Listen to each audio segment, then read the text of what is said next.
ES Audio. From the Evening Standard in London, I'm Rochelle Travers, and this is The Leader. Last time I stood for mayor in 2021, I think there were 20 candidates. I genuinely think, and I've had a number of other jobs before being the mayor of London, being the mayor of London is the best job in the world, so I'm not surprised that everyone wants to be the mayor. The Mayor of London, Sadiq there, but can he hold on to the so-called best job in the world? A YouGov poll of 1,000 Londoners suggests that Sadiq Khan's popularity is languishing in the suburbs, with a negative rating of -24. Across the capital as a whole, Mr Khan is viewed unfavourably by 52% of voters surveyed, but favourably by 40% of respondents, giving an overall likeability rating of -12. The results come ahead of the rollout of the expansion of the Ultra Low Emission Zone across Greater London next week. A move that will impact residents in the 19 outer boroughs more due to the fact that car use is much greater in these areas. The policy has been highly controversial, so much so it has even gone through the High Court. But despite the critics, it will go ahead. The question is though, with the mayoral elections coming up in 2024, will this leave Sadiq Khan with enough time to win back the suburbs? Jitendra Joshi is the Evening Standard's Deputy Political Editor. YouGov, who shared these findings with us exclusively, asked the question, do you view various political figures favourably or unfavourably? And those figures included Sadiq Khan, his Conservative opponent in the next mayoral election, Susan Hall, as well as others such as Rishi Sunak and Keir Starmer. In terms of the London findings, the number of respondents who said they viewed the mayor favourably was 40%, and the number who saw him as unfavourably was 52%. So that's a net rating of -12.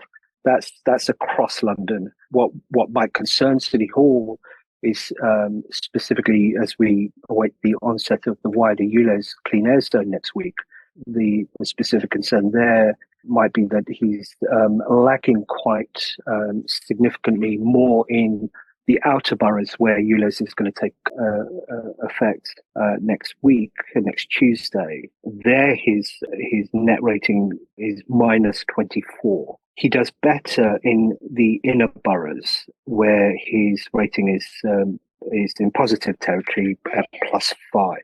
The challenge, however, is that the outer boroughs where ULEZ is expanding into have 3.7 million registered voters, and the inner city boroughs have 2.3 million. So it's going to be a numbers game. And this is where the Tories, we would imagine, are really going to focus their resources, having already made ULEZ a big issue in recent weeks since the Uxbridge by-election in Boris Johnson's old constituency, which the Conservatives managed to hold on to after waging a very strongly anti-ULEZ campaign. Jitendra, has Sadiq Khan essentially lost the suburbs then? Yeah, I think it's too soon to say that. We've still got a while to go yet.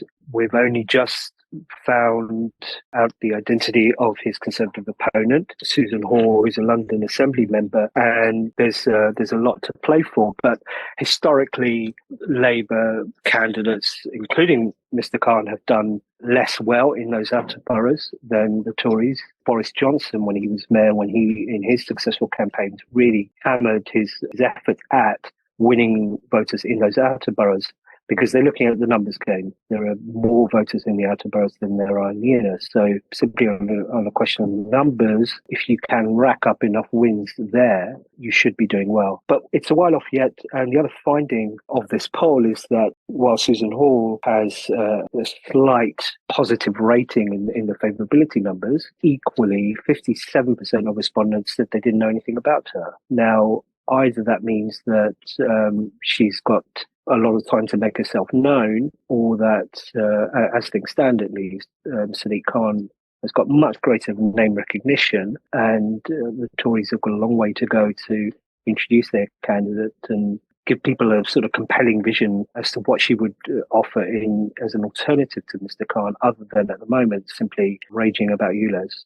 Is Sadiq Khan more unpopular now than he was at the last mayoral elections? Yes, his numbers haven't been doing so well as the ULEZ expansion has become ever more contentious. So YouGov also polled in April a slightly different question, which was, is the mayor doing well or is he doing badly? Now, from 2017 until 2021, he was in positive territory on that question, i.e.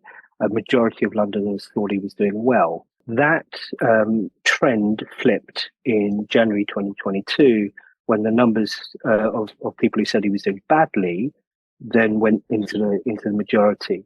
And in April, 50% of people said he was doing badly compared to 35% who said he was doing well. So these are not obviously election results. These are just polling numbers, and those numbers, City Hall will be hoping to shift those numbers around. But the trend has not been so well for Mr. Khan since the last election.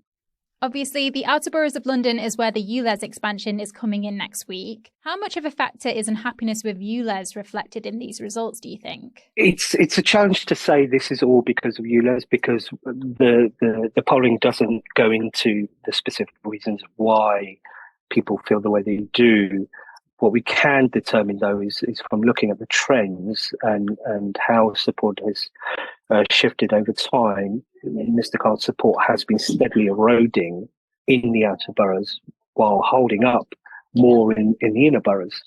There are other issues around, of course, surrounding transport and housing and crime, and all of those issues, support has been dwindling. But certainly, I don't think it takes too much of an imaginative leap to say that the closer that the expansion of ULEZ has drawn, the more tricky things have got for Mr. Khan in terms of protests, in terms of the criminality that we've seen targeting cameras that are being set up to monitor the new traffic going into the new zone. And that's dominated a lot of the media coverage about ULEZ at a time when the mayor, when City Hall would much rather be stressing the reasons why this is necessary in their view in order to improve the health of Londoners across the city, to add 5 million more Londoners to an expanded zone where they hopefully can enjoy cleaner air and we can save lives in that way. So certainly in the outer boroughs perhaps, and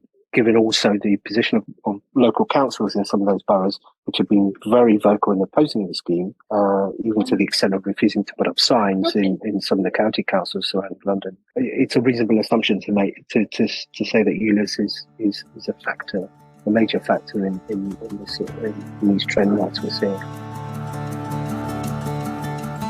Stay there to hear more from the Evening Standard's Deputy Political Editor, Jitendra Joshi, on what other threats Sadiq Khan may face with next year's mayoral elections. Why not hit rate and follow in the meantime?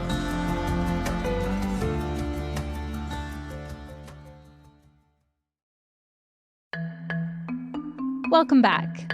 Still with me is the Evening Standard's Deputy Political Editor, Jitendra Joshi. As it stands, how likely is it, do you think, that Sadiq Khan will win the next London mayoral elections and remain as the Mayor of London? He's got every chance, of course, and he has the power of incumbency. While some of the recent polling isn't great, he does have one major advantage over his Conservative opponent, which is that, as we see in this YouGov today, his brand recognition is in the 90s. Very few Londoners don't know who he is. That can be good and bad. Obviously, it means that he's well known, but equally, a lot of people might well have made up their minds about it. But the fact remains that he's the incumbent mayor. He's got the power of City Hall behind him, and he's proven himself a very adept campaigner in the past. He's a polished media performer. Whether over time Susan Hall can begin to match that remains to be seen. So far, it's been quite a shaky start for her. And the one unknown facing the mayor is that the electoral system is going to change. So due to a change by the central and national government affecting all these local elections across the country, the next London election will be determined by first past the post. So in previous elections, voters could say vote Liberal Democrat as their first pick and then put Sadiq Khan or the Labour candidate as their second pick. That second preference system of voting is not going to apply anymore. It's going to be a straight race to see whichever candidate can get the most votes, even if that means they don't get 50%. they would still get elected as the same system as we have for Westminster constituencies. It's hard to say at this stage how that's going to play out, but again, that's something that's going to be keeping strategists on both sides awake at night as we get closer to the election, as campaigns get more intensive and as they crunch the numbers more intensively. You can read more on this story and others on our website, standard.co.uk. And that's it from this episode of The Leader. This podcast is back tomorrow at 4 p.m.